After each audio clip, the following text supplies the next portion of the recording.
Hi friends, welcome to our classes, SNT classes. ఈ గత 2 రోజులుగా, ఈ రోజు కానీ నిన్న కానీ మనం చూస్తే సుప్రీంకోర్టు ఒక విషయంలో ఒక కమిటీని అపాయింట్ చేస్తూ దేనికి సంబంధించిన విషయం అంటే గ్రేట్ ఇండియన్ బస్ట్. దేనికి సంబంధించిన వట్టమేక పక్షి. గ్రేట్ ఇండియన్ బస్ట్, వట్టమేక పక్షి.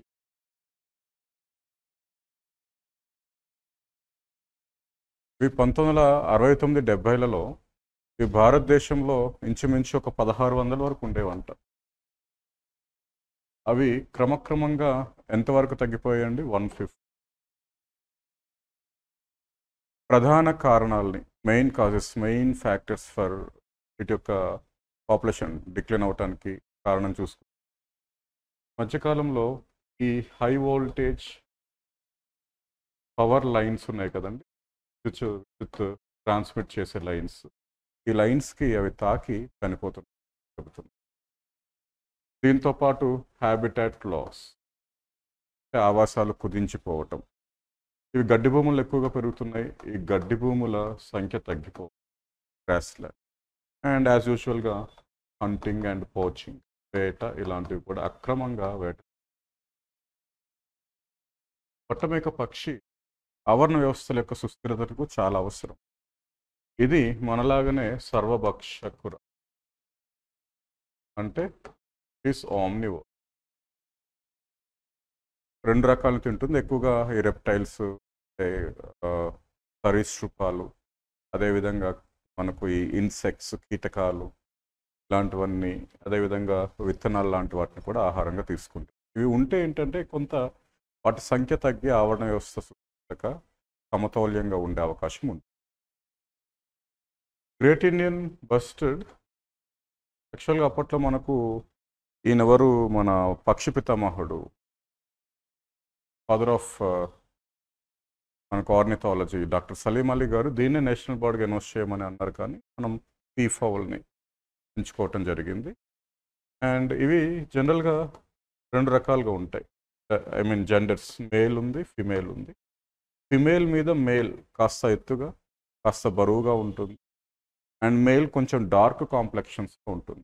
గుర్తుంచుకోండి, తేడాలు కూడా అడుగుతాడు. మేల్ అనేది డార్క్ కాంప్లెక్షన్స్, కొంచెం ముదురు రంగుల్లో కనబడే అవకాశం ఉంది. ఓకే. అండ్ ఫిమేల్ కన్నా మేల్ ఎత్తుగా ఉంటుంది, బరువుగా ఉంటుంది. గరిష్ట ఎత్తు ఇప్పటి వరకు గమనించింది 18 కేజీలు ఏదైనా సరే. అండ్ హైట్ కూడా గరిష్టంగా ఇది ఒక 4.5 ఫీట్స్ వరకు కూడా ఉండే అవకాశం ఇది ఈ పక్షి. అర్థమైందా? భారతదేశంలో ఇవి మనకు వాయువ్య భూభాగంలో ఎక్కువగా ఉంటాయి.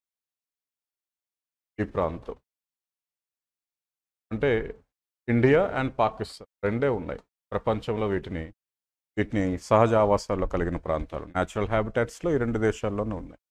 ఇండియాలో ఎక్కువగా రాజస్థాన్, దెన్ గుజరాత్, మధ్యప్రదేశ్, మహారాష్ట్ర, కర్ణాటక, ఆంధ్రప్రదేశ్. ఉన్న వాటిలో అత్యధికంగా ఇక్కడే ఉన్నాయి. మోర్ దెన్ 110, 120 ఉన్నట్టున్నాయి రాజస్థాన్. అండ్ గుజరాత్, మధ్యప్రదేశ్, మహారాష్ట్ర, కర్ణాటక, ఆంధ్రప్రదేశ్లో చేతివేళ్ల మీద లెక్క పెట్టచ్చు. మన ఏపీలో అయితే ఇవి కేవలం 2 లేక 3 ఉన్నట్లు తెలుస్తుంది. అవి కూడా ఫిమేలే అంట. రాజస్థాన్లో డెజర్ట్ నేషనల్ పార్క్, భారతదేశంలోనే 2వ పెద్ద జాతీయ పార్క్ ఇది విస్తీర్ణంలో. దాంట్లో వీటి సంరక్షణ గావిస్తుంది. గుజరాత్లో 1-2 ఉన్నాయి. గుజరాత్లో కచ్లో సంరక్షిస్తున్నారు, కచ్ పార్క్లో. అదేవిధంగా గాఘా వైల్డ్ లైఫ్ శాంక్చురీలో కూడా దీన్ని సంరక్షిస్తుంది. మధ్యప్రదేశ్లో Karera wild life sanctuary and Ghatigaon wild life శాంక్చురీలో ప్రొటెక్ట్ చేస్తున్నారు.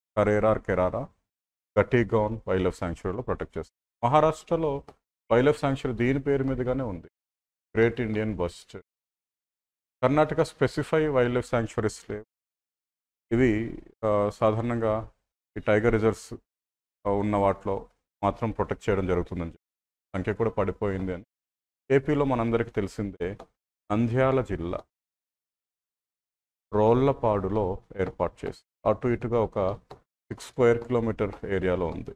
ఇది ఏపీలో ఉన్న 13 వైల్డ్ లైఫ్ శాంక్చురీస్లో రెండవ చిన్నది. మొదటి చిన్నది మనకు నేలపట్టు మీద ఇది కాస్త పెద్దది. ఇది రోళ్లపాడు. తొలినాళ్ళలో ఇక్కడ ఒక 20 నుంచి 25 మధ్యలో ఉండేవంట. ఇది ఏర్పాటు చేసినప్పుడు 1980s ఆ టైంలో. ప్రస్తుతానికి సంఖ్య ఎంతకు పడిపోయిందంటే 2 నుంచి. ఓకే, దీనికి సంబంధించిన కొంత ఇన్ఫర్మేషన్ మీకు నేను ఇక్కడ ఇవ్వడం జరిగింది.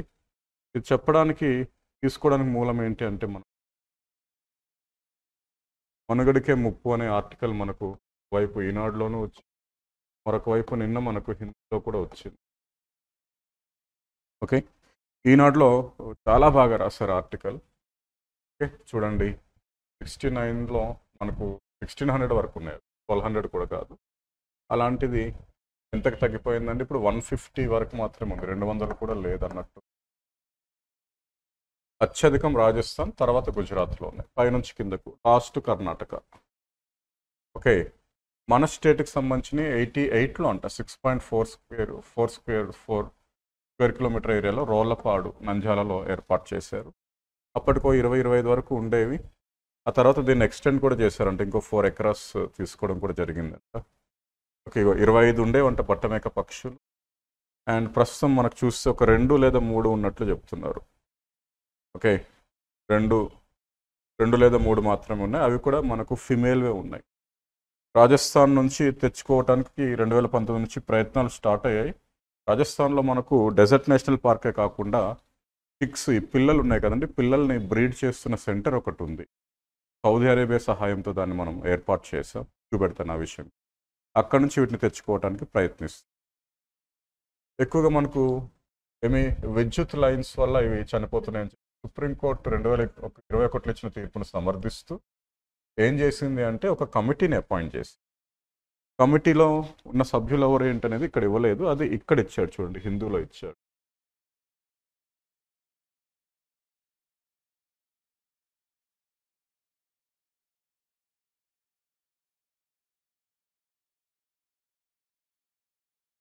ఓకే, దీనికి చైర్మన్గా director wild life institute of India ఉంటారండి.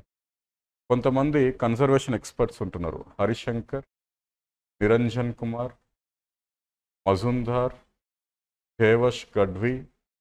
అదేవిధంగా ఈ 5గురితో పాటు ఇంకొక అతను జాయింట్ సెక్రటరీ ఉంటాడు, రెన్యూవబుల్ ఎనర్జీ సోర్సెస్ డిపార్ట్మెంట్కి, మినిస్ట్రీకి సంబంధించి. ఓకే, ఆయన పేరు ఏంటి, లలిత్ బోరా అని ఉన్నట్టు. అదేవిధంగా ఇంకొంతమందిని కూడా చేర్చారు. దాంట్లో ఒకరు Ashok Kumar Rajput, member of power system central electrical authority, and PC Garg, chief operator officer of central transmission city of India limited. So ఇట్లా ఈ పేర్లు ఇక్కడ అసలు ఈవెన్ నేను కూడా, నాకు ఇప్పుడే అడిగిన 1 minute 10 minutes గ్యాప్తో అడిగినా కూడా నేను గుర్తుంచుకోలేను, నో డౌట్. కానీ మనకు ఎస్ఎన్టీ పేపర్ తీవ్రత పెరుగుతూ ఉంది. నేను కూడా కోర్స్ ప్రారంభించినప్పుడు ట్రెడిషనల్గా సిలబస్ కంప్లీట్ చేసుకుని వెళ్ళిపోదాం అనుకున్నా. కానీ గత 2 పేపర్లు పరిశీలించాక మొత్తం 90% మన కరెంట్ ఇష్యూస్ మీదనే అడుగుతుంది. అందుకే డైలీ పేపర్ వైజ్ కట్స్ తీసుకుంటూ దాని నుంచి ఎక్కడెక్కడ ఇన్ఫర్మేషన్ గ్యాదర్ చేస్తూ ప్రజెంట్ చేయడానికి ప్రయత్నిస్తూ ఉన్నాను. అందుకే సిలబస్ డిలే అవుతుంది. ఇంతలో హిదయతుల్లా సార్ని అడిగి ఫస్ట్ చాప్టర్ కోసం అతను అసిస్టెన్స్ తీసుకున్నాను. అది కూడా నేనే చెప్తాను, కొంత April and May 1st, 2nd week కల్లా అవుతుంది మన సిలబస్. 5 చాప్టర్లు నేనే ఫినిష్ చేస్తాను, ప్రాబ్లం లేదు. ఇంతలో ఏంటంటే ఈ కరెంట్ ఇష్యూస్ మీద ఎక్కువగా ఫోకస్ పెట్టడం జరిగింది. మార్చి 1వ తేదీ నుంచి కరెంట్ ఇష్యూస్ స్టార్ట్ చేశానండి. మొన్న గ్రూప్ 1 ప్రిలిమ్స్లో నేను చెప్పిన డాక్యుమెంట్స్లోకి వెళ్ళి ఒక 4 బిట్స్ యాస్టీస్గా వచ్చేసండి. ఇక్కడ మ్యాటర్ ఏంటి అని అంటే కరెంట్ ఇష్యూస్ ఫోకస్గా అడుగుతున్నారు, మీరు ఈరోజు చదివి మర్చిపోతారు. ఇది ఏ పేపర్లో ఉందో కూడా మనం గుర్తుంచుకోలేం. నేను వాటిని స్టోర్ చేయడానికి ప్రయత్నిస్తున్నాను. మీరు కూడా మీ వంతుగా ఏం చేయాలంటే చెప్పిన పాయింట్స్, హైలైట్ పాయింట్స్, నేను పీడిఎఫ్స్ లాంటివి ఇవ్వలేను ప్రస్తుత పరిస్థితుల్లో. మీరు అది వీలున్నంత వరకు రాసుకుంటే మార్క్ వస్తుందండి. మీరు నెగిటివ్గా తీసుకోవద్దు, ఖచ్చితంగా రాసుకుంటే మార్క్ వచ్చే అవకాశం ఉంటుంది. రాయాలి, రాయకుండా ఏది సాధించలేము, నో డౌట్. ఐక్యూ లెవెల్స్ ఉన్నాయా తక్కువ ఉన్నాయా ఏం వేస్ట్. ఇక్కడ మనకు కావాల్సింది హార్డ్ వర్క్. అండ్ ఖచ్చితంగా ఏం చేయాలంటే మనం యూ హ్యావ్ టు రైట్, రాయటమే, రాస్తూ చదవటం. అందులో కరెంట్ ఇష్యూసేనండి. పేపర్ మీరు విపరీతంగా చదవండి, తప్పులేదు, అవసరమైన అంశాలు. ఎస్ఎన్టీ వరకు నేను ప్రతి డైలీ హైలైట్స్ని మార్చి 1 నుంచి కవర్ చేయడానికి ప్రయత్నిస్తూ ఉన్నాను.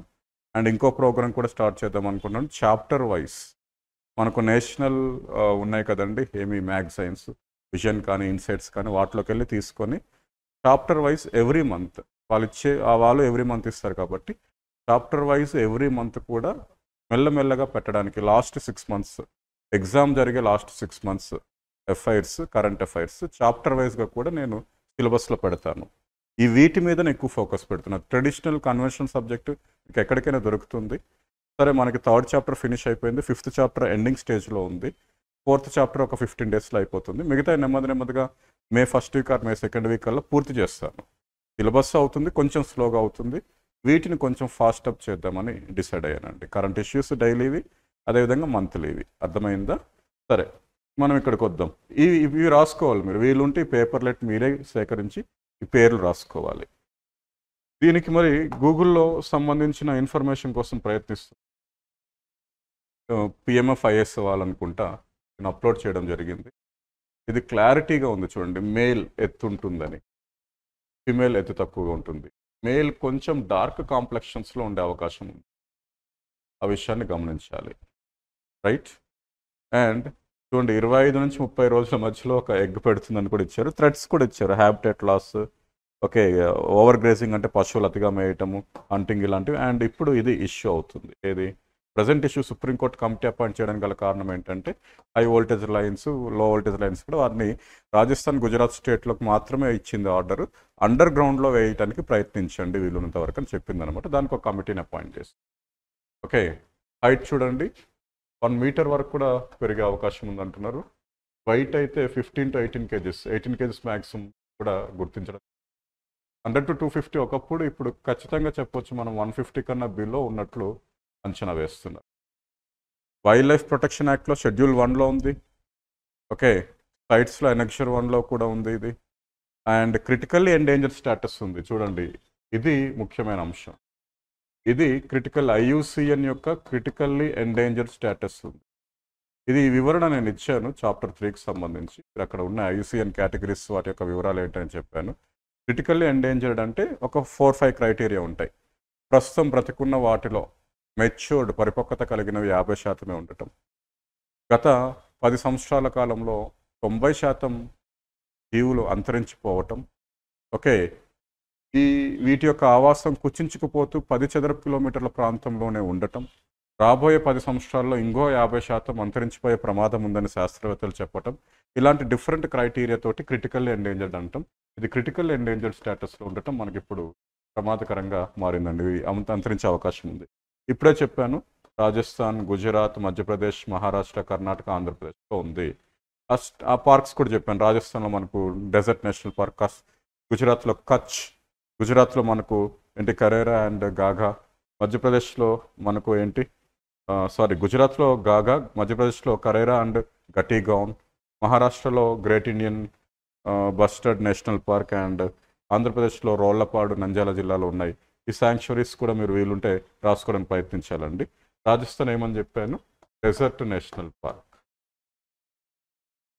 గుజరాత్లో 2 ఉన్నాయి, కచ్ నేషనల్ పార్క్ ఉంది, కచ్ వైల్డ్ లైఫ్ శాంక్చురీ ఉంది, కచ్ బయోస్పియర్ రిజర్వ్ ఉంది.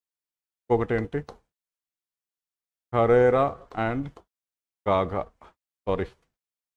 Only Ghagha wild life sanctuary. మధ్యప్రదేశ్లో ఏముందండి, కరేరా అండ్ గటీగౌన్. నాకే కొన్ని విషయాలు గుర్తుండట్లేదండి, మీకు అర్థం చేసుకోండి. రిపీటెడ్గా చదువుతున్నోడిని, చెప్తున్నోడిని. మీరు ఇంకా వీలున్నంత వరకు ప్రయత్నించాలి. మహారాష్ట్రలో ఏంటి, ఈ పేరుతోనే ఉంది, పక్షి పేరుతోనే ఉంది, great Indian bustard wild life sanctuary అని. అండ్ మన రాష్ట్రంలో నంద్యాల జిల్లాలో ఓకే, ఆత్మకూరుకి సమీపంలో రోళ్లపాడు అని ఉంది. మన గ్రూప్ 1లో కూడా ఇది అడిగాడు. ఆల్రెడీ మనం 3rd చాప్టర్లో వీటికి సంబంధించిన ఎంటైర్ ఇన్ఫర్మేషన్, స్టేట్లో ఎక్కడెక్కడ ఏమున్నా, ఏ పక్షులు మొత్తం కూడా నేను అవి డాక్యుమెంట్స్ రూపం, అదే ఈ వెబ్సైట్ రూపంలో కూడా చూపెట్టడం జరిగింది. ఇది దీనికి సంబంధించిన కొంత ఇన్ఫర్మేషన్, గ్రేట్ ఇండియన్ బస్టర్డ్. ఇక ఇదే సమయంలో మనం ప్రెస్ ఇన్ఫర్మేషన్ బ్యూరోని కూడా చూడడం మంచిదని మీకు చాలా సందర్భాల్లో కూడా చెప్తూ వచ్చాను. ఓకే, చూడండి, దీనికి సంబంధించిన ఇన్ఫర్మేషన్స్ కొంత ఇక్కడ దొరికింది మనకు. ఇక్కడ మనం మొత్తం మీరు చదవాల్సిన పని లేదు. ఒక 16 చిక్స్ని పెంచుతున్నారు ఆర్టిఫిషియల్. ఎక్కడ పెంచుతున్నారంటే శామ్ అనే ప్రాంతంలో. Sam, SIM Sam. ఎక్కడుంది? జైసల్మేర్, రాజస్థాన్. గుర్తుంచుకోండి. దీనికి Rajasthan, and Gujarat state governments కూడా సపోర్ట్ చేస్తున్నాయి. గవర్నమెంట్ ఆఫ్ ఇండియా కూడా సపోర్ట్ చేసింది. ఒకసారి 33.85 crores శాంక్షన్స్ కూడా చేసింది దీనికి. అదేవిధంగా దీనికి ఒక విదేశీ సంస్థ సహాయం చేస్తుంది. ఏంటి ఆ సంస్థ అంటే international fund for houbara conservation and RENECO, Abu Dhabi based, UAE Abu Dhabi based ఒక సంస్థ ఉందండి. International fund for houbara conservation and RENECO అనే సంస్థ. International fund for houbara conservation and RENECO అనే సంస్థ కూడా దీనికి స్పాన్సర్ చేస్తుంది. 16 చీక్స్ ఉన్నాయి, 16 పిల్లలు ఉన్నాయి. వీటిని పెంచి దీంట్లో ఉన్న మొగవి ఏవైతే ఉన్నాయో వివిధ రాష్ట్రాల్లో కేవలం ఆడవి మాత్రమే మిగిలి ఉన్నాయి. ఈ మగ పక్షుల్ని అక్కడికి ట్రాన్స్లొకేట్, స్థాన మార్పిడి చేసే అవకాశం ఉంది. దీంట్లో ఇతర అంశాలను కూడా చెప్పారు. ఏ స్టేట్లో చూడండి, లాస్ట్ టైం నేను మీకు చెప్పాను migratory species 14th COP 14th CMP మనకు ఎక్కడ సమర్కండ్లో జరిగింది అని చెప్పి దాని నినాదం అన్నీ కూడా అక్కడ చెప్పడం జరిగింది. ఇదే మనకి యాప్లో కూడా ఉంది. యాప్లో మీకు అది ఫస్ట్ కరెంట్ అఫైర్స్ నేను స్టార్ట్ చేసిన ఫస్ట్దే అది మనకు గ్రూప్ 1 ప్రిలిమ్స్లో కూడా అడిగాడు, యాస్టీస్గా అడిగాడు, ఆ నినాదం అడిగాడు, ఎక్కడ జరిగిందని కూడా అడిగాడు. అక్కడ నేను చెప్పాను దానికి logo 13th COP of CMP, convention of migratory species. దాని ఎక్కడ జరిగిందంటే అప్పుడు గుజరాత్లో గాంధీనగర్లో జరిగింది. దానికి లోగోగా దేన్ని వాడామంటే మనం గ్రేట్ ఇండియన్ బస్టర్డ్, అదే ఇక్కడ ఇచ్చారు. 13th CMSలో మనం దాని గాంధీనగర్లో జరిగింది. లోగోగా దేన్ని వాడారంట? గ్రేట్ ఇండియన్ బస్టర్డ్ని వాడారు. ఇలాంటి అంశాలు అటు ఇటుగా అడుగుతాడు. కమిటీ అడగొచ్చు, వాటి పార్క్స్ అడగొచ్చు, వాటి నెంబర్ అడగొచ్చు, దానికి సంబంధించిన సమావేశం అడగొచ్చు. ఓకే, ఏ సంస్థ సహాయాన్ని అందిస్తుంది అడగొచ్చు, మన రాష్ట్రంలో ఉన్న శాంక్చురీ అడగొచ్చు, ఇలా అడగొచ్చు. ఇకపై గ్రూప్ 2కి ప్రిపేర్ అవుతున్న వాళ్ళు, అభ్యర్థులు, ఇది భయం కోసం కాదు కానీ కొంచెం హోలిస్టిక్ అప్రోచ్ కావాలి. ఎక్కువగా ఒక్క AP హిస్టరీ మినహా మిగతా 3 పార్ట్స్ ఏవైతే ఉన్నాయో economy, polity and SNT 90% current issues based affairs మీదలే వస్తాయి. స్టాండర్డ్ సిలబస్ని వీలున్నంత త్వరగా కంప్లీట్ చేసుకోవాలి. ఈ 3 సిలబస్ వీలున్నంత త్వరగా. మేబీ జూన్ అంటున్నారు, మేబీ జరగకపోవచ్చు, కానీ ప్యారలల్గా మీరు చదువుతున్నప్పుడు మీకున్న సమయంలో తక్కువ సమయమే, నో డౌట్ అండి, అందరికీ తెలిసిందే తక్కువ సమయమే. వీలున్నంత వరకు మీరు చదివే సమయంలో ఈ 3 సబ్జెక్టులకు సంబంధించి 50% మాత్రమే మనకి ఈ కన్వెన్షనల్ సబ్జెక్ట్ సాంప్రదాయంగా చదవాల్సింది చదవండి. మిగతా 50% అంటే కరెంట్ అఫైర్స్ బేస్డ్ అనాలిసిస్కి వెళ్ళండి. అవసరమైనప్పుడు సంబంధిత వెబ్సైట్స్ చూడండి, PIBకి వెళ్ళండి, ఇంకొంత వెతకండి, తెలుసుకోవడానికి ప్రయత్నించండి. SNTకి సంబంధించి డైలీ పేపర్ కట్స్ నుంచి కొంత ఇన్ఫర్మేషన్ ఇవ్వడానికి వాటిని యాప్లో అప్లోడ్ చేయడానికి ప్రయత్నిస్తున్నాను SNTకి సంబంధించి. అండ్ నిన్న మొన్ననో ఈ పథకం కూడా ప్లాన్ చేస్తున్నాం. ఏంటి? మంత్లీ వైజ్, అంటే లాస్ట్ మార్చ్ ఇది కదా, ఫిబ్రవరి కరెంట్ అఫైర్స్ అవైలబిలిటీలో ఉన్నాయి మనకు. విజన్ కానీ ఇన్సైట్స్ కానీ ఏదో డిఫరెంట్ మ్యాగజైన్, వాటిని బేస్ చేసుకుంటూ చాప్టర్ 1లో ఒక 5 అఫైర్స్ ఉంటే అవి, చాప్టర్ 2లో ఏముంటే అవి ఫిబ్రవరి, జనవరి, డిసెంబర్, అక్టోబర్ వరకు చెప్తానమాట. సో ఇవి ఎలాగ రెగ్యులర్గా ఇవి మాట్లాడుతున్నాం కాబట్టి ఎగ్జామ్ వరకు అవి లాస్ట్ 5 months కవర్ చేసుకుంటుంటే ఇంచుమించు మీకు కరెంట్ ఇష్యూస్ రిలేటెడ్ SNT కూడా కవర్ చేయడానికి ప్రయత్నిస్తుంది. ఇందుకోసమని రెగ్యులర్ సబ్జెక్ట్ చెప్పడానికి కొంత టైం దొరకకపోతే హిదయతుల్లా సార్ని రిక్వెస్ట్ చేశాను. చాప్టర్ 1, చాప్టర్ 2 వరకు ఇస్తామని చెప్పారు. మేబీ నేను కూడా ఏప్రిల్ ఎండింగ్ కల్లా 2nd, 3rd, 4th, 5th chapters అయితే ఫినిష్ అయిపోతాయి. ఎందుకంటే 3rd చాప్టర్ అయిపోయింది, 5th చాప్టర్ కూడా ఎండింగ్లో ఉంది. మనం ఈ హెల్త్ స్కీమ్స్ కోసం మాట్లాడాల్సి ఉంది. 4th చాప్టర్ ఒక 15 days పడుతుంది, 2nd చాప్టర్ ఇంకో 15 days పడుతుంది నేను కంప్లీట్ చేయడానికి. ఇవి అయిపోయిన వెంటనే చాప్టర్ 1 కూడా నేనే కంప్లీట్ చేస్తాను. అంతవరకు సార్ కొంత సపోర్ట్ చేయడం జరిగింది, అది మీరు నెగిటివ్గా తీసుకోండి. ఓకేనా? ఆల్ ది బెస్ట్ అండి. కరెంట్ అఫైర్స్ మాత్రం చాలా ఇంపార్టెంట్. అంటే కరెంట్ అఫైర్స్ అంటే ఏది ఎక్కడ అట్లా కాదు, పేపర్ చదివి దాన్ని రాసి దానికి సంబంధించిన సమగ్ర సేకరణ అనేది ఇంపార్టెంట్. ఓకేనా? Thank you.